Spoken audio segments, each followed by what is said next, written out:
Jadi ini tuh kita posisinya dikerjain abis-abisan sama si tukang bengkel ini ya guys ya. Viral, wanita curhat jadi korban modus rem mobil berasap saat ke puncak.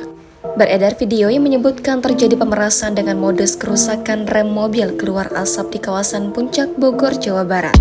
Berdasarkan postingan diunggah akun TikTok @chilmoise dan diunggah ulang oleh akun Instagram @lowslow.indonesia pada Jumat 27 Oktober. Kejadian ini dialami satu keluarga yang mengemudikan Toyota Avanza atau Daihatsu Xenia putih.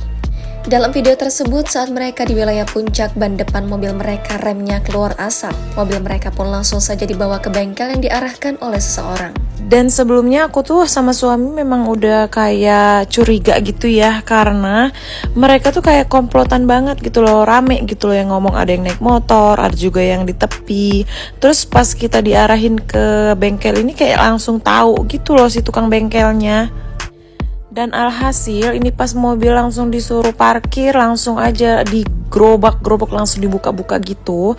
Nggak tanya kalau misalkan mau diapain ini mobil, tiba-tiba langsung fokus ke itu ban sebelah depan doang. Ya buat Namun, ia dan suaminya merasa curiga lantaran mereka berlagak seperti komplotan. Ada yang teriak dari motor di tepi jalan saat mobil mereka berasap, hingga ada yang mengarahkan ke bengkel tersebut. Bahkan mekaniknya langsung membongkar dan sudah tahu kerusakan yang dialami. Sontak saja unggahan tersebut pun mengundang berbagai komentar dari warganet. Berdasarkan beberapa komentar warganet, ternyata pemerasan bermodus rem rusak ini bukan kejadian pertama dan malah sudah kerap dilakukan. Bahkan ada yang menyebut modus ini sudah ada sejak puluhan tahun lamanya. Download Tribun X sekarang, menghadirkan lokal menjadi Indonesia.